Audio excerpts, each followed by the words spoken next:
Lucas, então vamos agora para algo mais fácil para você. Top 5 jogadores da história do Corinthians. Eu vou usar alguns critérios aqui, tá? Quinto, eu vou colocar como... Eu vou ser injusto, eu não vou conseguir colocar aqueles caras que vieram dos anos 60 para trás, porque eu não acompanhei, eu sei que tem Cláudio, Luizinho e tal, mas eu não consigo colocar esses caras. Então, o quinto vai ser o Rivelino. O Rivelino, apesar de não ter sido campeão pelo Corinthians, ele foi o melhor jogador que atuou na história do Corinthians, tá? Você fala técnico? Tecnicamente, foi o melhor jogador da história do Corinthians. Porque o Rivelino atuou no Corinthians em seu auge. Tanto que o Rivelino foi titular na seleção da Copa do Mundo 70, jogou a Copa de 74, 78. 78 ele já não era mais jogador do Corinthians, mas enfim, ele atuou, o auge dele foi no Corinthians. E o Rivelino é ídolo de nada mais, nada menos do que o Maradona, né? Então, preciso nem falar, né? O quarto, eu vou colocar o Ronaldo Fenômeno. Alguns podem dizer, pô, mas o Ronaldo talvez tenha sido melhor que o Rivelino. Mas a questão é que o Ronaldo já veio em final de carreira, pesado, já longe do seu auge físico. O auge dele não foi no Corinthians. Já não foi no Corinthians. Porém, o Ronaldo conseguiu desempenhar ainda muito bem no Corinthians, foi campeão com o Corinthians, teve momentos muito marcantes como o gol em cima do Palmeiras, aqueles gols no Santos, final da Copa do Brasil. E o Ronaldo, querendo ou não, mudou a história do Corinthians em questão de estrutura, né? O Corinthians não tinha nada, treinava nos containers, como os caras contam muitas vezes aí em entrevistas, em podcasts. E quando o Ronaldo se aposentou, o Corinthians tinha um CT do primeiro mundo, que é referência até hoje, né? Então o Ronaldo entregou dentro de campo e fora de campo ele mudou a história do Corinthians. Então, e eu sempre fui muito fã do Ronaldo, então eu coloco ele aí em quarto. Certo.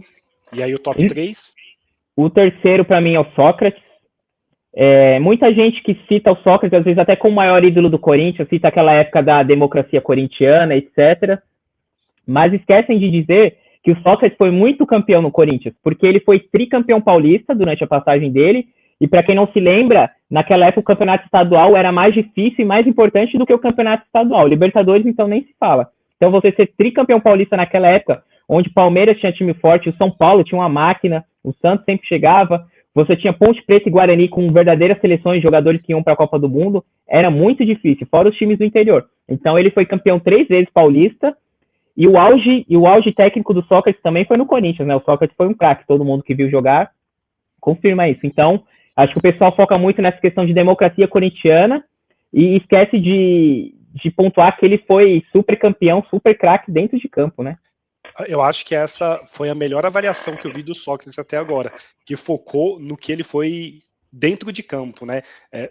É claro que teve a importância da democracia, mas você consegue defendê-lo sem usar nada da democracia e justificar qualquer voto nele só pela bola jogada. Muito bom. Se você pega a bola jogada e os títulos na época dele e esquece essa questão da democracia corintiana, ele estaria entre os 5 também da história, pelo craque que foi e os títulos. Perfeito. Agora, para mim, é difícil escolher entre os dois, porque eu só vejo esses dois como os maiores jogadores da história do Corinthians. Que eu fico entre Marcelinho e Cássio. Mas eu vou colocar o Cássio em segundo e eu vou te explicar o porquê. O Cássio foi super campeão no Corinthians e ele sempre foi campeão e decisivo. Não era que ele fazia parte do elenco, ele sempre foi decisivo. Libertadores, Mundial, os brasileiros que ganhamos, depois aqueles paulistas contra São Paulo, contra Palmeiras. Enfim, o Cássio foi muito decisivo e eu poderia até colocar o Cássio como subestimado no Corinthians. Não subestimado na história, mas subestimado tecnicamente. Porque muitas vezes o pessoal vai comparar o Cássio com outros goleiros do Corinthians e falam, o Dida foi muito melhor, o Ronaldo foi muito melhor. Mas eu não acho que o Cássio fique tão atrás do Dida tecnicamente, viu? Porque o Cássio é um senhor goleiro e poderia tranquilamente ter sido titular em 2 Copas do Mundo do Brasil. Então eu acho que subestimam o Cássio tecnicamente no seu auge.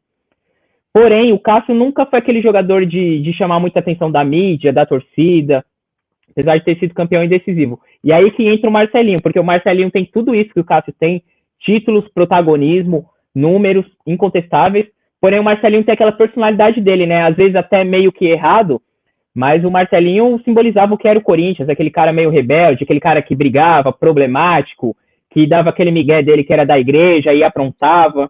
Então, o Marcelinho era muito Corinthians, e tem um ponto importante, talvez você lembre disso, O Marcelinho, o auge dele jogou no Corinthians nos anos 90, na época do Palmeiras da Parmalat. Então, o Palmeiras, em todos os anos, o Palmeiras tinha verdadeiras seleções, o Corinthians com uns times mais humildes, nem sempre times ruins, tá, do Corinthians, mas times mais humildes, e quem era o cara que sempre decidia no Corinthians, que resolvia contra o Palmeiras, era o Marcelinho. Então, o Marcelinho, assim, para mim, sem dúvidas, é o maior jogador da história do Corinthians, porque ele tem tudo, o personagem, o contexto da época que ele jogou, os títulos, a qualidade técnica, o fato de despertar ódio dos rivais. Os caras não têm ódio do Cássio, mas o Marcelinho todo mundo odeia e todo mundo tenta rebaixar o Marcelinho. É um cara que entra nos subestimados, mas fora do Corinthians, né? Fora do Corinthians. Fora do Corinthians, ele é muito subestimado.